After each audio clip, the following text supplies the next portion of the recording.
Hang on, I'm coming! Poltergeist, scandal and terror await the most haunted team in Derbyshire. What?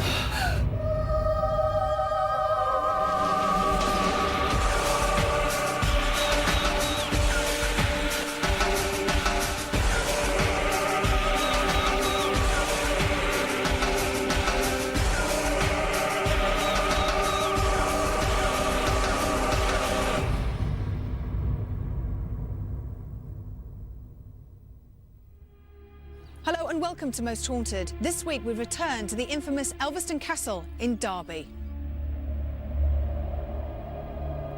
Yes, we have trod this ground before and dare to return once more to the scene of 2004's live summer solstice investigation. With mysterious movement of boxes and stones thrown down the stairs. On that fateful night, we and you witnessed severe poltergeist activity within these ancient and haunted walls. And we noticed that there are these boxes just stacked up. They weren't there before. We've all been together. Elvaston is a Grade 2 listed building that sits southeast of Derby city centre. Set amongst stunning parkland, this is a relatively young house and was only completed midway through the 19th century. History books also show a settled ancestral past, and some characters remain prominent even now. These include gamekeeper James Booth and Maria Foote, an aspiring young actress who stole the heart of both the manor and its master. However, the 20th century did bring problems, as the building acted as a teacher training college and business premises in order to meet the spiralling costs that still persist to this very day. Now lying in disuse, public access may have been possible for decades, but will the ghosts from Elvaston's past come back to haunt our team today? There's been habitation on this site, certainly since the Vikings came here. There is a small part of the house that goes back to the Elizabethan times, but the vast majority of the place was built around 1813 and is Gothic in style. This Gothic hall has ghostly activity, usually in the dead of night. Footsteps are heard walking through here, and doors often open and close on their own when there's nobody around. There's various ghosts, but probably the most prolific is the Grey Lady. Here on the gallery, a woman in grey has been seen roaming in this particular area, though nobody knows who she once was. But she also comes out of the house and walks along the pathway that's behind me to the graveyard, and she's often seen wandering the graveyard as well. There's a ghost on the top floor in the servants' quarters, believed to be either a gamekeeper or the gardener. It's said that this gardener's chair has been seen moving on its own on the upper floor of the atrium. The ghost of a man has also been seen here too. Could it be the ghost of Jim Booth, who used to be the old gamekeeper? In my opinion, that's probably the scariest part of the whole castle. Whether I'll pluck up courage to go there on my own, I very much doubt it, to be quite honest with you, because remember, I know just how haunted this place is. The ghost of a scullery maid has been seen throughout the castle, but in particular, she's seen here in the kitchen. She allegedly became pregnant and then committed suicide. Electricity turns itself on and off, and the sounds of dripping water is heard on a regular basis. We also have the usual bangs, taps, raps, footsteps all over the place, and so many stories that I've been told by so many people over the years. Unexplained cold spots occur in the Earl's bedroom, and many dark figures have been seen walking through this panelling, which leads to the adjoining dressing room. So who are the ghosts that still roam Elvaston Castle, and what causes all the paranormal activity? We have 24 hours to find out. Parapsychologist Kieran O'Keefe well remembers his first full Most Haunted investigation and hopes for more of the same on our return to Derbyshire. So Elvaston Castle, we're back again. Last time we were here, so much happened. How are you feeling about tonight? Elvaston Castle has a special place in my heart because it was the first place where I really became part of the Most Haunted investigative team. Also, it's a great place to be because, like you said, we've been here before, so we know where to focus the investigation. I mean, lots of things happened when we came here for the live. Doors slamming, footsteps, objects being thrown, objects moving. Do you think the same things are going to happen, or in most cases, when you come to haunted locations, are we looking for the same thing, or are we trying to find something else? The great thing about coming back here is that fundamentally we've got the same team that are here. We've got a few new members, but the core crew is the same. Now, all of that phenomena happened around the crew, so hopefully, yeah, it should happen again. Now, for me, one of the most frightening things that happened to us on the live was, as we've already mentioned, the stone throwing. Now, is that quite a common? Is that quite common poltergeist activity? Yeah, and it's interesting that you make the distinction. It's poltergeist activity as opposed to haunting activity. So it could be focused around a particular person, or it could be focused around a location. But it's not unusual activity for that to occur. And what's your take on that? I mean, do you think it's all in the mind when people are being pelted with stones, or is it, you know, do you have a logical explanation? Well, as a scientist, we are always looking for logical explanations, and one thing we have to be sure of is that there's no natural explanation for it. So the first thing would be to have lock-off cameras in every particular location where the stones could have come from. In addition, making sure that there's no loose stones either on the ceiling or on the walls. If you've got all of those controls in place and the stone throwing incident still occurs, then rational explanation would be actually that it's paranormal. So, with Kieran's control measures in place, would we encounter paranormal proof or yet more mystery? Both our spiritualist mediums Derek Akora and David Wells were ready, and so were we. Let our 24 hours at Elvaston Castle begin.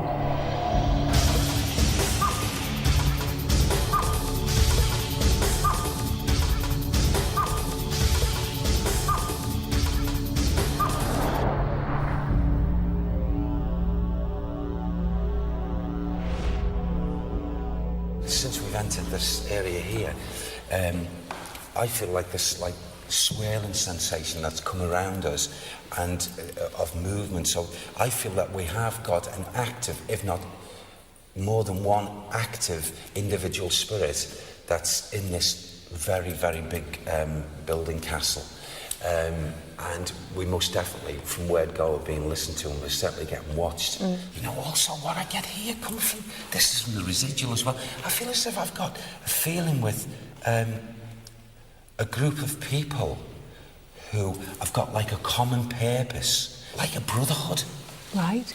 That's the only word what comes to me, like a brotherhood. And to a degree secretive, but not secretive to the group. And a lot of things being discussed, not unlike I feel the word Masons. Right.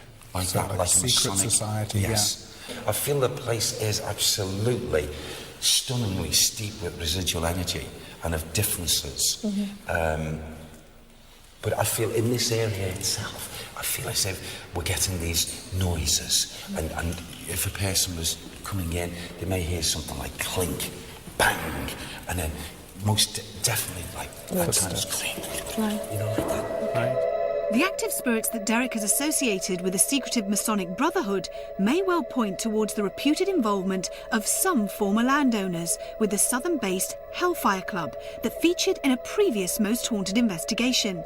And despite its harmonious appearance, Elvaston Castle would be only too happy to provide tales from its secret and sinister past. Do you want to get out of here? Come on, let's get out of here.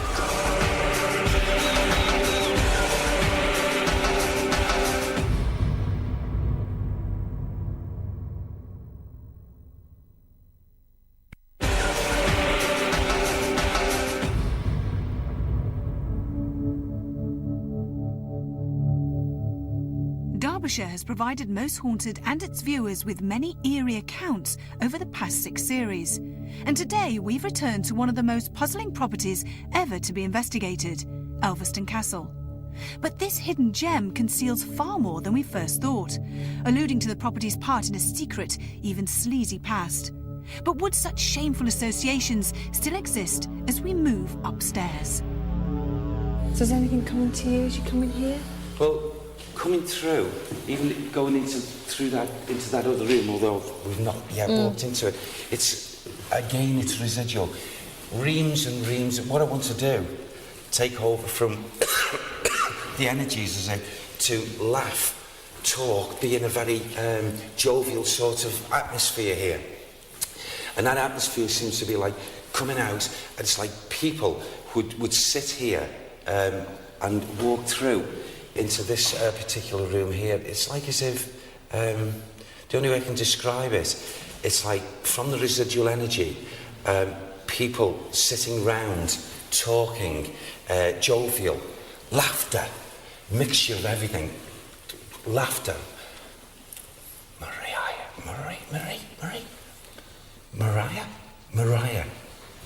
Mariah. There's a lady who comes here called Mariah. She's a true lady, and she was well respected indeed. And I feel her essence and energy comes flowing through here. That's not part of the residual. She moves about. She comes in. She gets annoyed because she sees so many people coming here. I feel she's annoyed over the psychics or people who've been here before. And it's like a repeat. And she's just getting fed up with it. She doesn't want people to be coming here on this regular basis. Does she feel as though they're disturbing her, or is it because they're trying to contact her? I feel like, yes, they're asking of a contact. She's listening and watching, and 9 times out of 10, she doesn't want to. She's annoyed with it. I don't know whether she's actually made this, like, verbal or even shown herself contact to these other psychics, mediums, but she's entirely, and even Sam's backing her up, she's absolutely entirely fed up with it all. Oh, all right, this is what I'm being told.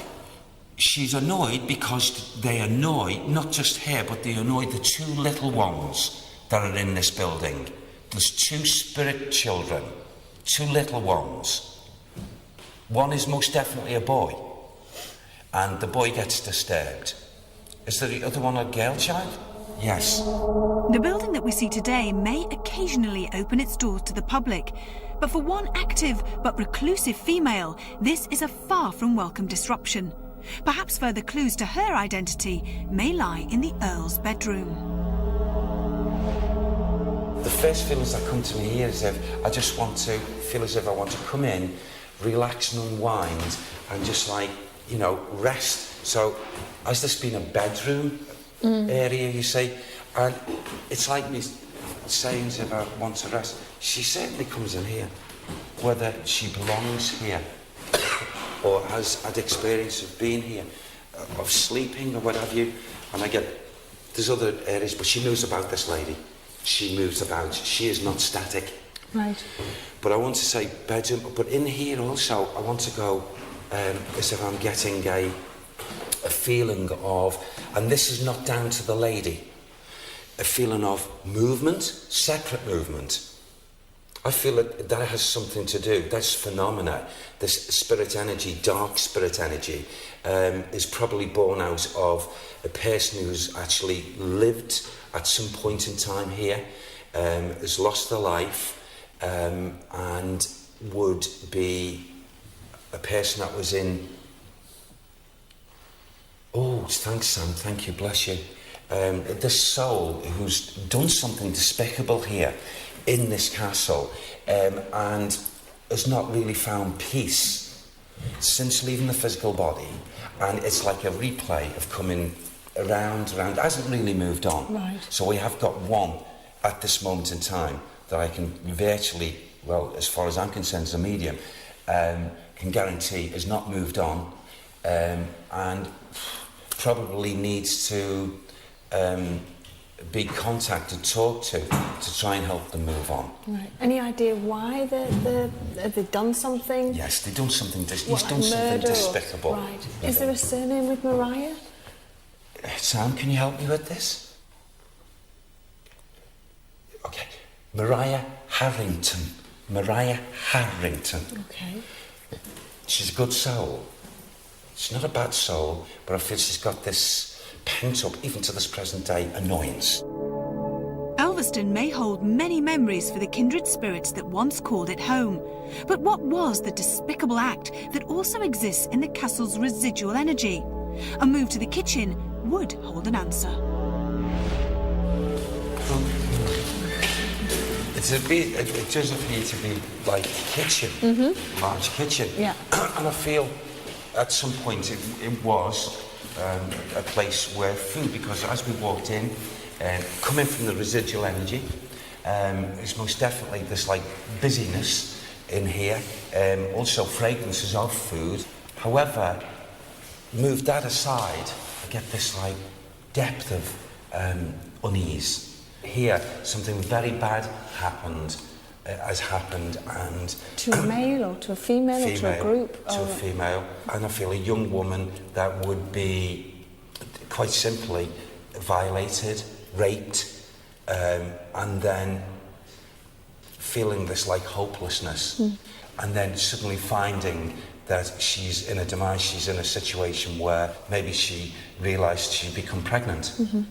You know, I also get, I don't know if this is how her fate was finally met, but it's if I've got this ligature around my neck, as if like maybe she self-inflicted, you know, hung herself. So she became pregnant, she couldn't deal with it, she was so depressed she killed herself. Once more, Most Haunted has learned that a tale of dishonour and heartbreak can lie beneath even the most harmonious of homes. And intriguingly, David Wells' earlier reading of this room has also hit upon a servant's tormented soul. In here it's personal, it's very personal distress. It's very heavy sadness, it's this female spirit, a kitchen maid. I know we're clearly in the kitchen, but she seems of that sort. She doesn't seem as if she's particularly high up. It is the classic, the master's baby. Right. Kill yourself, or deal what I'm going to do, which isn't making light of it. It's kind of thinking to herself, one hand that she knows she shouldn't have done anything, and the other hand is saying, yeah, but he pays my salary. The distress that has been sensed in the kitchen does hold a connection to previous reports of a scullery maid seen in here. The very same maid who is thought to have taken her own life after becoming pregnant by male gentry. Perhaps a move to the more refined first floor bedrooms would offer David a pleasant respite.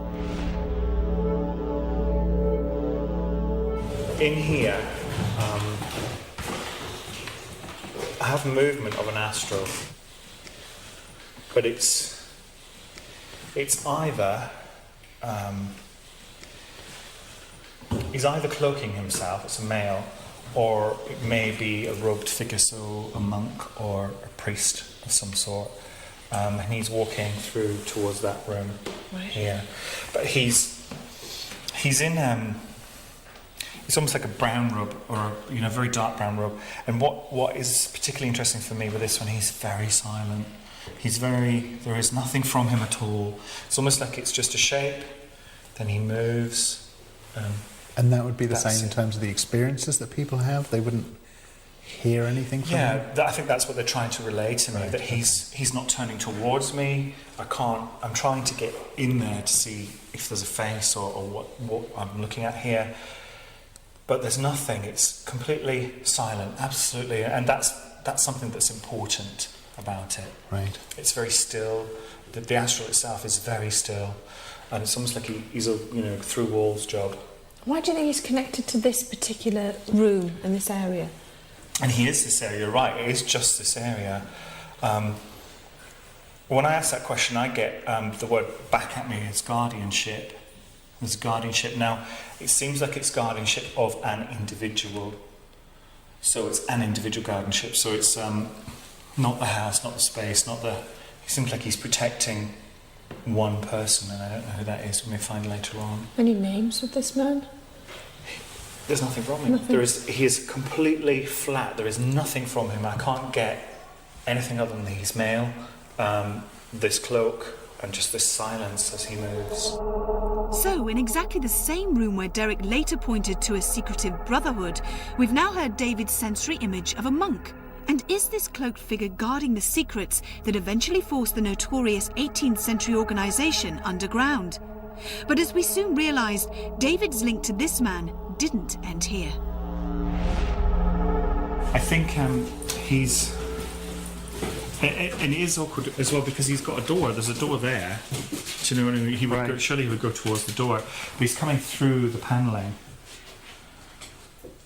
He's coming through the wall. Right. So would this wall not? I mean, this door maybe wasn't here, and maybe the door was. It's further back. He's in this space. He's in here. Oh, it's a staircase. Right. He's coming. He was coming through to this side of the room. All right. So there's a staircase here. I don't know where it goes to. I don't know where that goes to. We'll find out. Have a look there. But it's So he's a secretive man then. yeah, very. Right. Do you get a time period with him? 18. I was thinking about 1820. 1820. So it's not that far back. When I think of monks, I'm normally like 1600s, 1500s. You're picking up on the fact that it's a monk, definitely. He has an ecclesiastical feel about him, and that partly to me explains the serenity. It's not just silence; it's serenity, which of course is slightly different thing. David felt drawn towards a desolate second-floor corridor. Not only does this lead towards the atrium's orchid room, where a chair incessantly moves without the aid of human hands, it's also alleged to be haunted by the ghost of Elvaston's gamekeeper, James Booth. So what are you picking up around here? I'm picking up here. I'm picking up a couple of things. I'm picking up one is a bit of a love story going on, but it's an upstairs downstairs kind of thing. Right. There's two women. One is strictly downstairs, she's strictly a worker, and one is a woman who is obviously part of the house. Now I'm getting a nickname, and it's like Kathy, that kind of name with her. And the reason I'm getting a nickname is because the man using it is using that formality, but it sounds to me foreign to him. It doesn't. There's a man using it who shouldn't be using that informal a name. So it's almost like you're saying he's a servant, and she's more of nobility. Yeah. He shouldn't really be shortening her name. No, he shouldn't be. He shouldn't be doing that. And that familiarity says to me that obviously they're intimate. It's not because she said, "Oh, just call me Kate." It's not that. It's because they are intimate. And I think he's either a gardener or a groundsman. She's coming though down. It's specific. She's coming from up there, which I think is somewhere she loved. Something up there that she loved, and she's coming down here, and he's waiting right here for her. Right. Right here, almost like sitting there waiting for her. Like, sitting, I'll show you. So he would have just sat in that chair? He would have sat here. Well, not necessarily in the chair, but this is how he's presenting. Yeah. I don't know if it was this chair or not. But he's just sitting here constantly waiting, and that feels earthy to me. It feels as if he is earthed. Any name with him? I'm trying to get them matched. Kate and James. Kate and James. Yeah. Oh, right. And that seems significant to me. So why is he still waiting for her if she's obviously crossed over to the side and she's haunted. been seen? She haunts as well as him. But why are they not seeing each other? Well, they do. I suggest they do. And what's happening is he will sit here and wait, and then when she comes down, he's here. So they're actually a ghostly item. And reenacting things? Yeah. I want to twist the chair. Why do you want to twist it? It seems like he comes... Does he come from... I don't know what's up there, but it seems like he comes down here and sits and waits. So if his seat's not there, will he do that to wait for her?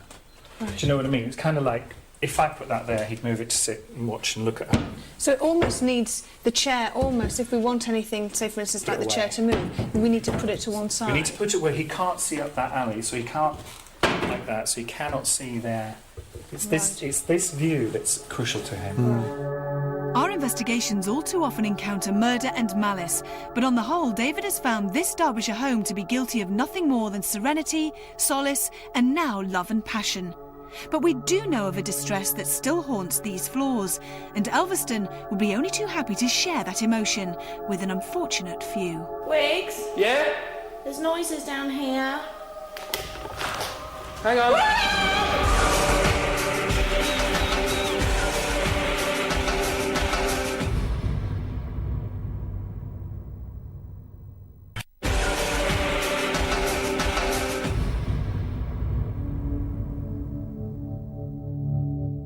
With Elvaston Castle now cloaked in darkness, we switch into night vision and begin the first of our many vigils by reassembling in the kitchen. Richard, Stuart and Ian watch as Derek opens a séance. But would anyone be listening, and who would choose to respond? Oh, I'm aware to my left-hand side here, Richard. I don't know if you can feel this here. To the left-hand side, there's an energy building to me. I can't ascertain yet whether it's male or female. Sam tells me it's William that's come here, that is around us. Is it William Barrow? Can everybody else hear footsteps, or me? Yeah. Yeah.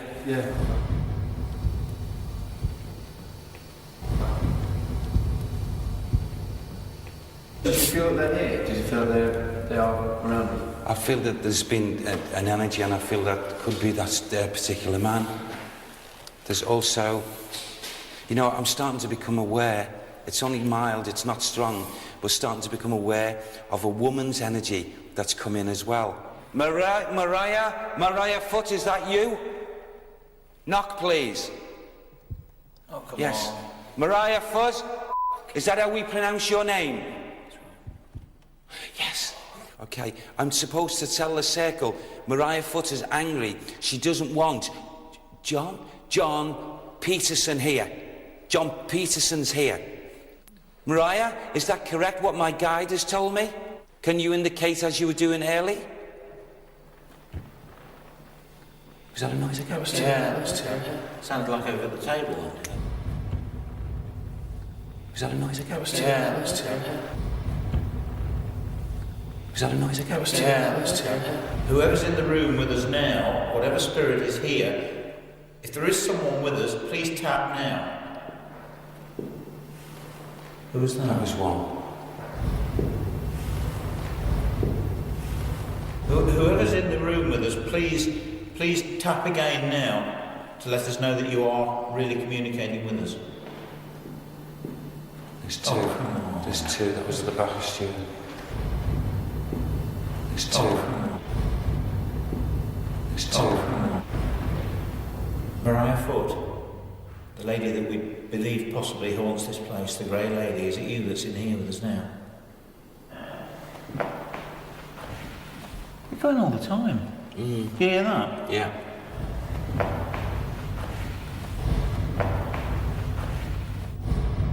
Once this séance had been closed, we were left feeling that this series of auditory responses appear to have highlighted one of the ladies that played a prominent part in the castle's past. But who are John Peterson and William Barrow? Are these Maria Foot's much-loved husband, Beau Petersham, and the man that they entrusted to build Elvaston's monumental gardens, William Barron? The castle's supposedly serene aura had also brought out two unashamedly brave souls amongst our crew, who both chose to go it alone. I honestly can't tell you how much my heart is beating. I am so scared. This place is awful. I don't even call out for it to happen because I really don't want it to. And one long, creepy corridor away stood Rachel, just yards from the kitchen that we'd earlier been forewarned as an area of personal distress. I can hear somebody. But what am I doing on my own? I haven't turned my torch off.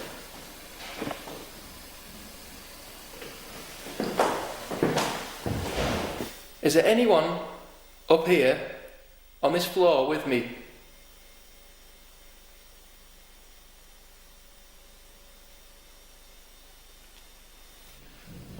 I really don't like it.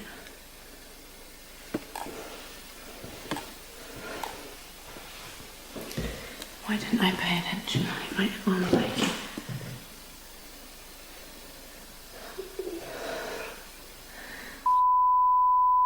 I can't turn the light off and it's freezing down here. And this is where a lot of stuff's been thrown and things like that. But it is bad. It's pitch black, I can't see a thing now. And it's awful, my eyes keep playing tricks on me. I keep seeing shadows here and quick flashes there and... Oh.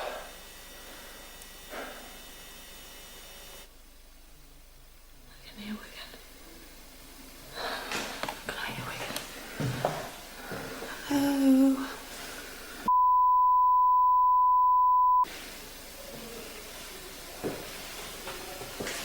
He's brave. I don't know what's up that way. If there's anyone in this room with me now, can you give me a light anomaly?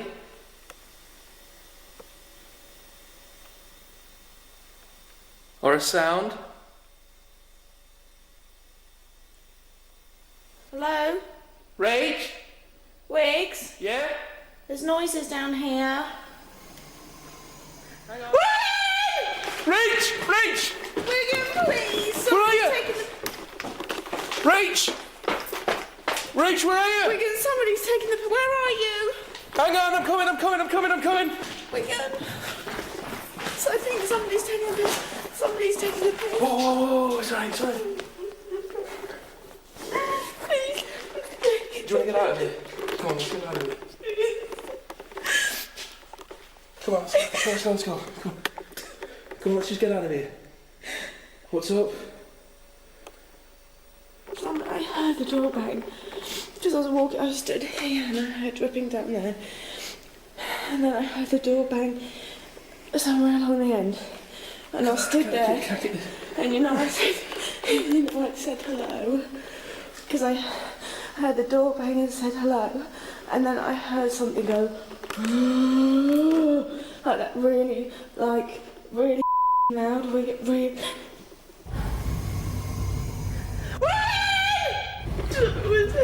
It's going to be. We're almost out. We're almost out. We're all right. It's a shadow. Come on. Rachel's investigation of a slamming door had been halted in stunning fashion, as not for the first time on our travels, a female crew member has been forced to endure a horrifying breath right next to their ear. Whilst Ian's frantic efforts to get there had also left him visibly shaken, and far more worryingly, we can still find no rational explanation for Rachel's frightening ordeal. And having clearly found danger downstairs, Carl chose the first floor for his lone vigil, surely a far safer haven. Is anyone there?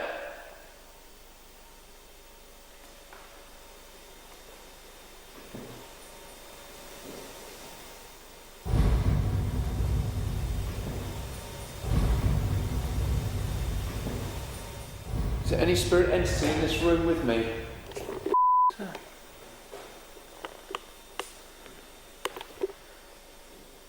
Is anyone here with me in this room?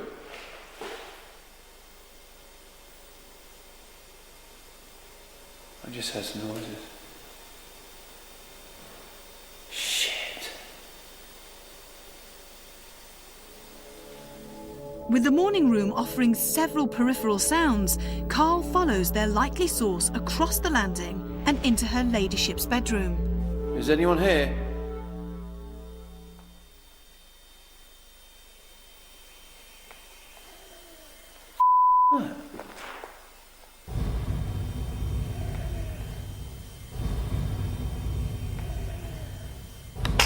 Headache.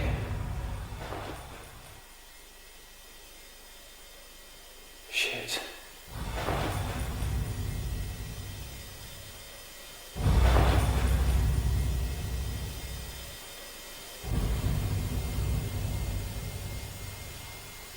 Is that you? Are you trying to say something to me? Is anyone in this room with me? Please, just make one sound, one more sound, one definite sound.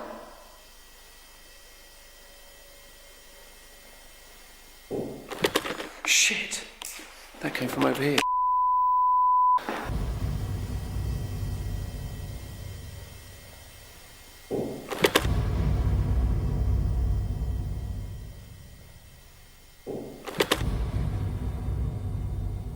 Did something make a sound?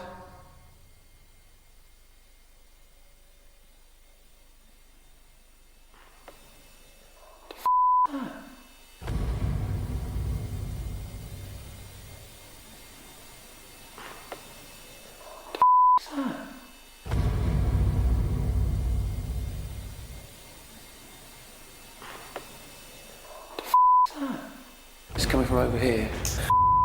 I'm looking now. I've got to look. It came from over here. There's nothing in there. There's nothing in this cupboard. I'm opening this one. There's nothing here at all. Oh!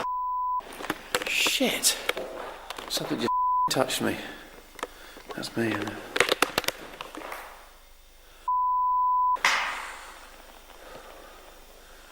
Something touched me. Something just touched me right in the ear. Right, I'm going. I'm going. Noises from an empty wardrobe and more physical and audible phenomena, including a faint but very perturbing whisper just a few feet away. And all from a room where footsteps are heard and a ghostly white lady is often seen. With activity surrounding us, more of the Most Haunted team had their moment of mayhem waiting close by.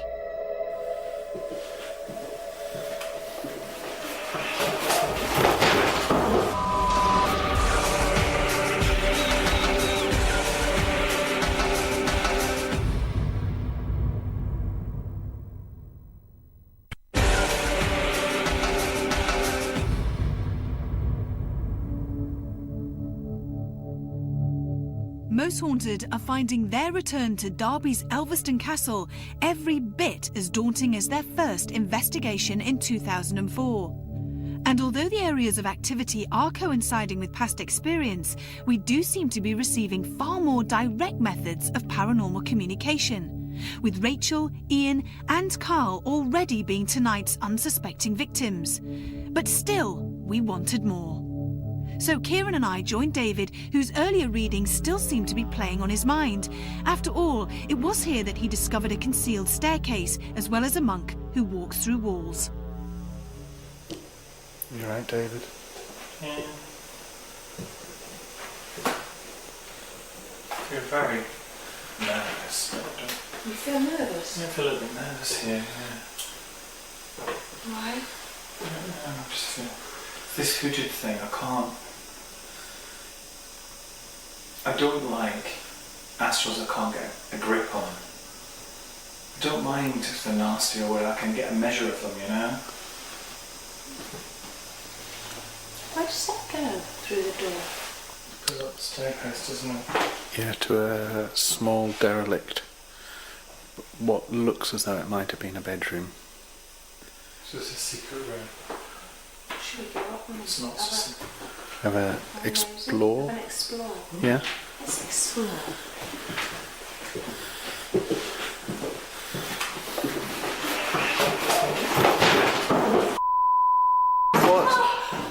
What? Fucking hell. What's that?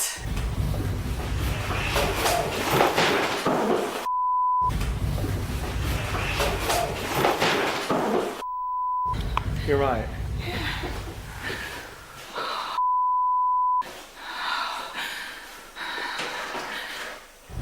It is like something on the other side. Oh, don't. Something pushing against it. Yeah. Fucking hell.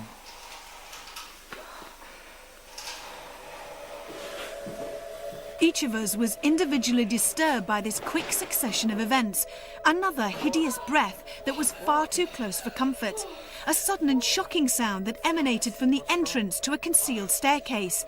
The very same door that moments later barred Kieran from investigating further. Are you right? You're still shaking. Shaking like a leaf. I smacked my arm trying to get out. I just, honestly, that noise. And it wasn't the door noise because I'm thinking about it logically. It wasn't the door noise because when you pushed the door, it wasn't the same noise. And it's not like you went and pushed it really quickly. No.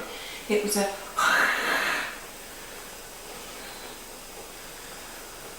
Shit. I don't think we'll bother going up there, do you?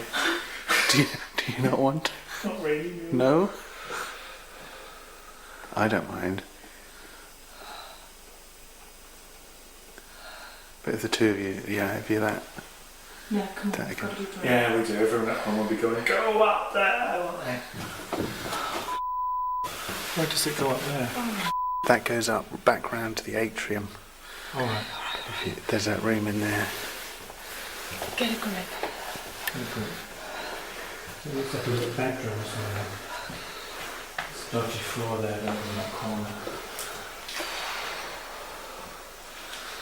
That is really weird how that door pushed back on you. Bizarre feeling. It's bizarre. I mean, I took one step towards it and it shut on me. It came towards me. I never went near it. I never touched it. I just went towards the door and it shut on me. And yet, like you said, you had to push it shut. Do you want to go up further? Okay, I was really calm at the beginning of this bitch. Now I am absolutely kicking my pants. Do you know, I actually feel like I've been smacked on the head. Oh. Sorry. Oh, God.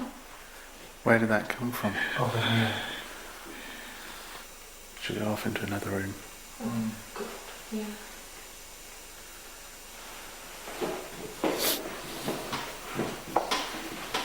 Steps up. Hold on. I just heard some knocking from in here.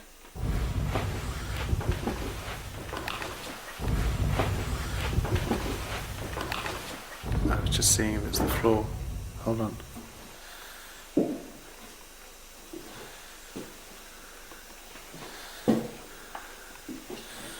It's not the floorboards.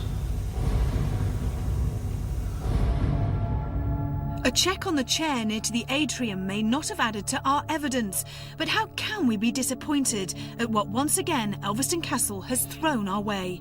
The early stages of our stay hinted at the harmonious home that is already public knowledge, but a dark veil of fright did soon descend over this investigation. Our feeling that this was the perfect abode in which to spend time alone was vehemently verified before our night's work ended in agonising fashion. From psychologist to psychic and skeptic to believer, this seemed to be evidence that left each and every one of us amazed at Elvaston's astral energy. Elvaston's lived up to expectations, as I knew it would. Extremely haunted place. A lot of the phenomena that was captured at the castle didn't actually tie into the phenomena that was captured on an earlier investigation in one of the live programmes. However, some fascinating phenomena was captured. A fantastic incident upstairs in the morning room, the area where Lady Harrington's bedroom. Carl went off on his own. Still don't know how he does it, but he actually heard noises and he heard some form of voice. Not sure what it was, but he came back shocked, to say the least.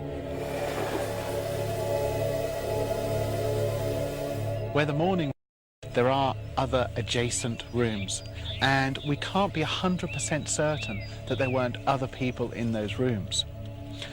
What we can be sure of is that certainly none of the most haunted crew were actually in any of those other rooms. They were all in the crew room at the time. But still, we have to treat it with a little bit of scepticism. Rachel, alone, I don't know how she did it, went off to the area of the kitchens. She heard a door slam, and then she heard a noise in her ear. You can hear the voice very, very clearly. And in addition to that, we know, because these were lone vigils, that she wasn't with anybody. For this reason, I'm very, very impressed by the auditory phenomena that Rachel experienced. At one point, on a vigil conducted by David, Yvette and myself, Yvette suggested going off exploring. In the panelled room, David and Yvette were both extremely scared by what happened. David was stepping over the threshold and the door almost seemed to attack him. It moved forward violently, and at exactly the same time, Yvette heard a really unusual sound. She described it almost as though it was an aggressive cat.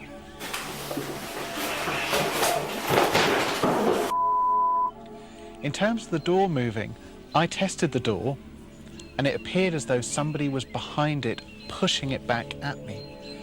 I took several attempts to push the door again, felt really as though somebody was behind the door. It was a very, very spooky experience. When we tried the door again, it opened fine and stuck on the floor.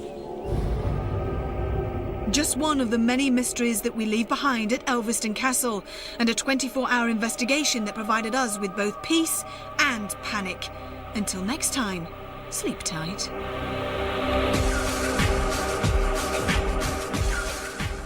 Viva Las Vegas, man. Grissom and the team return in brand new CSI. We're doing everything we can. Friday at 9 on Living TV. All new CSI Vegas continues this Friday at 9. Next on Living, the team discuss their experiences in Elvaston Castle with unseen footage. Most Haunted Extras next.